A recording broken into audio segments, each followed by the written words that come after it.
Olá, aqui é o professor César Nunes. Eu tenho a alegria de estar fazendo um chamamento a todos e a todas para o nosso curso de filosofia que nós produziremos no mês de setembro, aos sábados, começando no dia 5 de setembro, depois no dia 12, depois no dia 19 de setembro.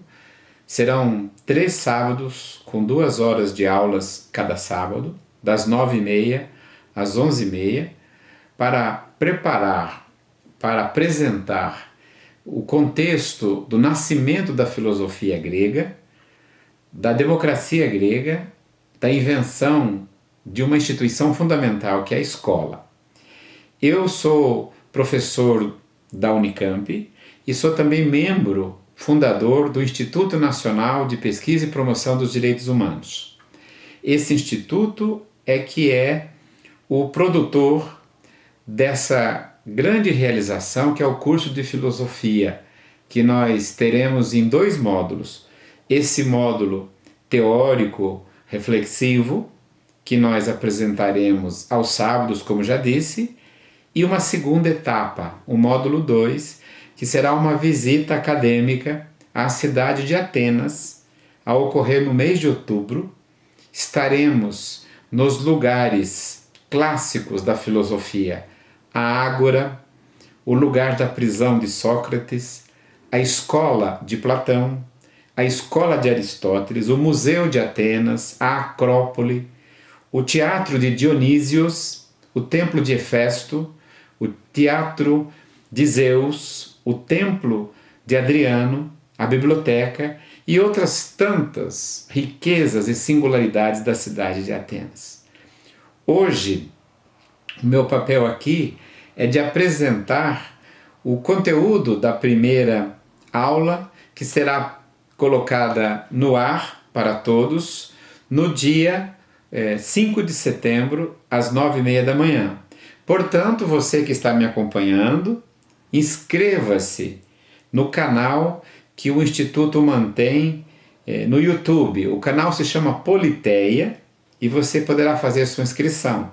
Aliás, eu queria agradecer àqueles amigos e amigas que já aderiram ao nosso apelo e já realizaram a sua inscrição. Nós estamos com um bom número, mas queremos melhorar, queremos ampliar. Agradeço também cada um que dedicou um pouco do seu tempo para divulgar, para passar a outras pessoas a proposta desse canal, que é de reunir tanto viagens, lugares, monumentos, patrimônios da humanidade, quanto a reflexão, a decifração, o guia acadêmico de cada um desses lugares, para que a gente compreenda a arte, a filosofia, a cultura, como instrumentos, como mediações para melhorar a nossa existência, para compreender melhor a dinâmica do nosso viver e das produções que a humanidade foi fazendo através dos tempos. Hoje eu quero falar do nascimento da cidade de Atenas e eu estou me baseando aqui nesse livro clássico, a Ilíada, e também num outro livro de Hesíodo, chamado Teogonia. Esses 2 livros serão os nossos livros fontes, que darão praticamente toda a fundamentação da nossa primeira aula.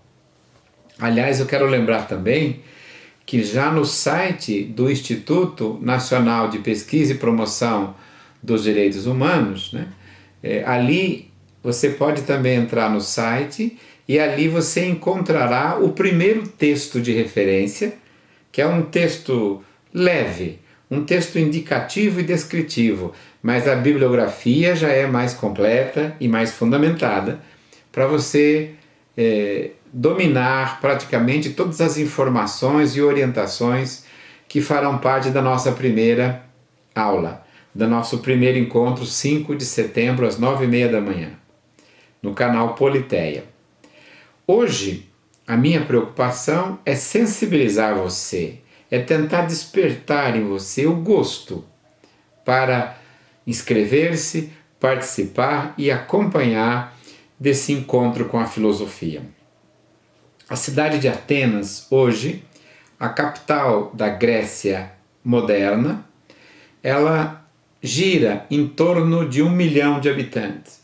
A grande Atenas, que abarca outras cidades da região, chegaria a quase 2 milhões. Mas o espaço geográfico urbano de Atenas beira 1 milhão de habitantes.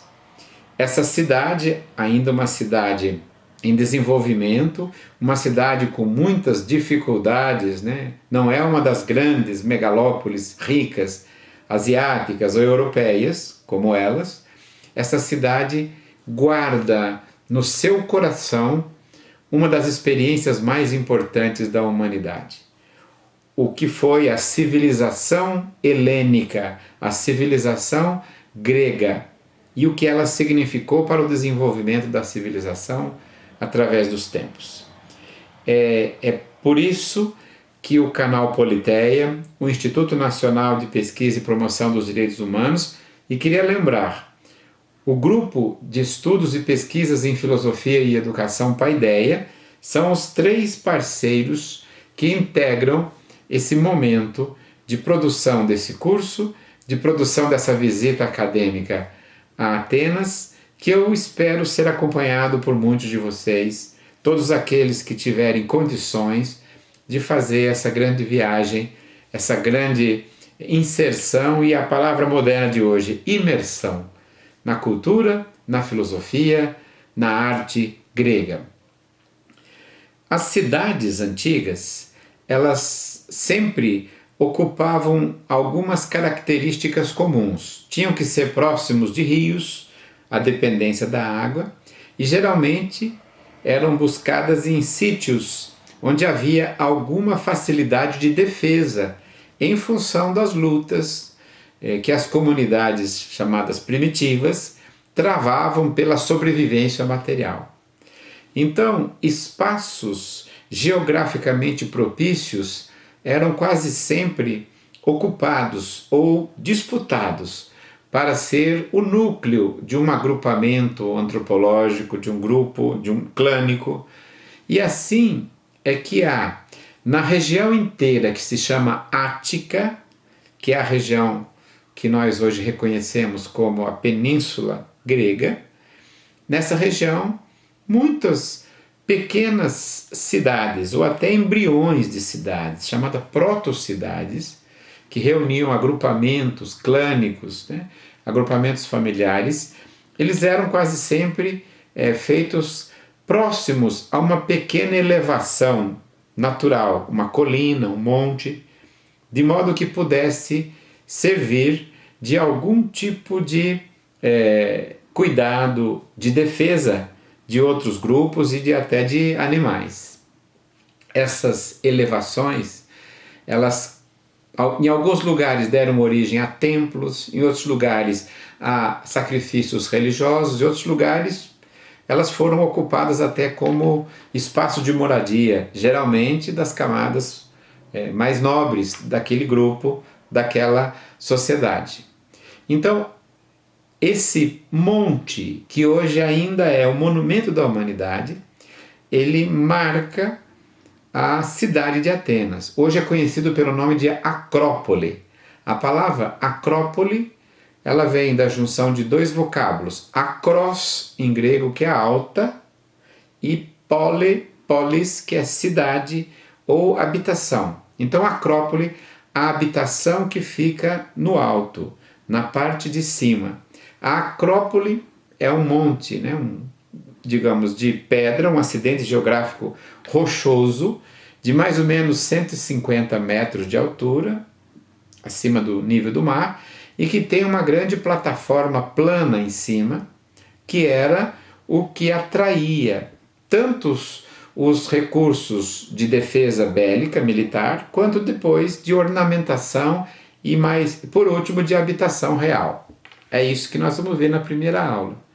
Agora, voltando à Ilíada e buscando o livro de Hesíodo, chamado Teogonia, que é o nascimento dos deuses, né, nós vamos ter relatos curiosos que vão ser a nossa motivação para desvendar a cidade de Atenas.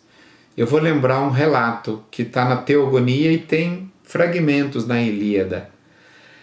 Zeus, o pai dos deuses, preocupa-se com a disputa entre Atenas e Poseidon sobre a cidade que ficava na ponta da Ática, próximo ao mar Egeu, exatamente a região que hoje é Atenas. Poseidon, o deus dos mares, queria de toda sorte ser o rei, o senhor e o deus venerado por aquelas populações. A mitologia, caríssimos e caríssimas, não é uma presciência ou um conhecimento atrasado. A mitologia é outra forma de racionalidade. E hoje a antropologia, a sociologia cultural e mesmo a história cultural desvendam movimentos históricos, políticos e econômicos que se encontram por trás dos mitos que muitas vezes parecem histórias fantasiosas, mas revelam disputas curiosas, econômicas e sociais. Poseidon, o deus dos mares, significando a economia que o mar fornecia para as populações que ali habitavam. A maioria dos povos que habitavam ali dependia do mar.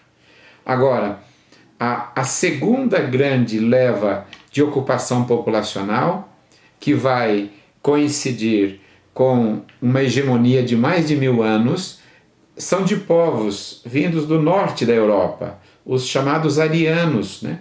Os eólios, os aqueus e os jônios, que produzem um enfrentamento com os povos do mar.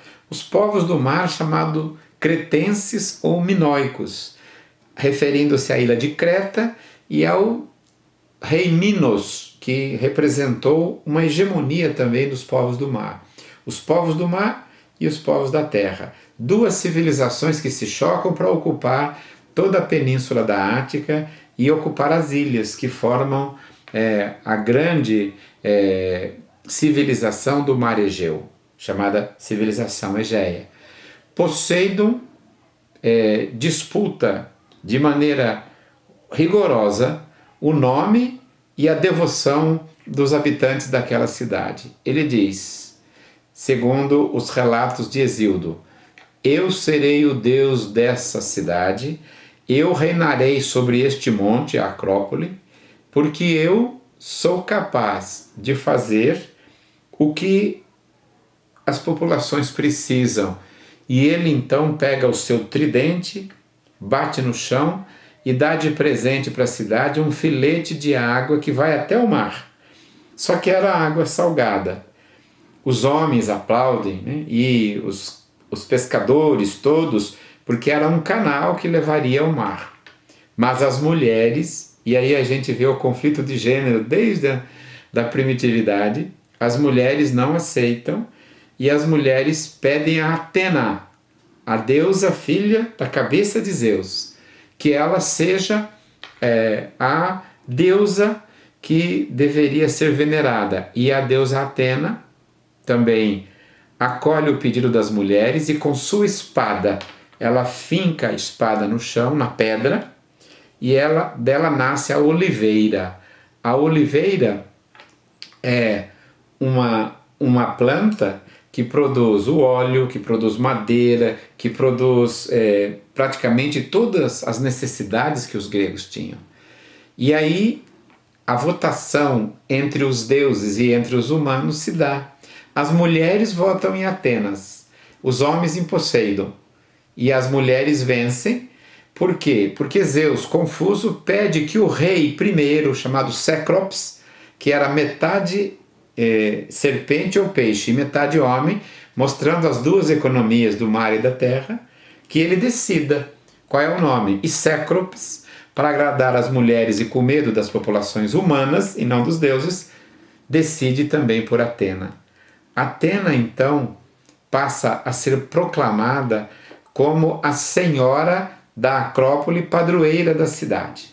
Só que daí o mito do nascimento de Atenas é muito lindo, e eu vou contar na aula do dia 5 de setembro. Alguns dizem que ela nasceu de um artifício de Zeus. Ela é filha de Metis, uma das esposas de Zeus, e Zeus. Metis era muito sábia e poderia dar à luz a alguém mais sábio do que Zeus, e ele inventa uma brincadeira, que cada um tinha que se disfarçar de animal, algum bicho, algum inseto, e Metis ingenuamente se disfarça de mosca, e Zeus a engole. E ao engoli-la, ela fica presa e morta, mas ela dá luz a Atena, que não nasce no ventre, ela vai para a cabeça de Zeus e nasce pronta, com espada, com elmo, com a roupa emasculada que ela tem. Atenas nunca se casou. Atenas era chamada de Rainha Virgem, e em sua homenagem os atenienses fizeram as festas anuais chamadas Panatenaias e um templo, que é o maior templo da Acrópole, chamado Partenon. Partenon em grego é virgem, é templo da deusa virgem. Acredito que essas informações e outras tantas nós desenvolveremos no dia 5. Eu quero que você aprenda muito sobre a mitologia, saiba diferenciar mitologia e filosofia, sem desprezar nenhuma, e leia o texto que está disponibilizado já no site do Instituto Nacional de Pesquisa e Promoção dos Direitos Humanos. Ali está o primeiro texto com uma vasta bibliografia. E nós, no dia 5, começaremos essa grande viagem para desvendar o que está por trás da hegemonia das mulheres, do nome da deusa Atena, o que ela significava, como foi a civilização minoica cretense e como foi a civilização micênica, aqueia, dos povos da terra. E o que é que isso ainda tem a ver conosco até os nossos dias. Muito obrigado da atenção de todos. Até o dia 5.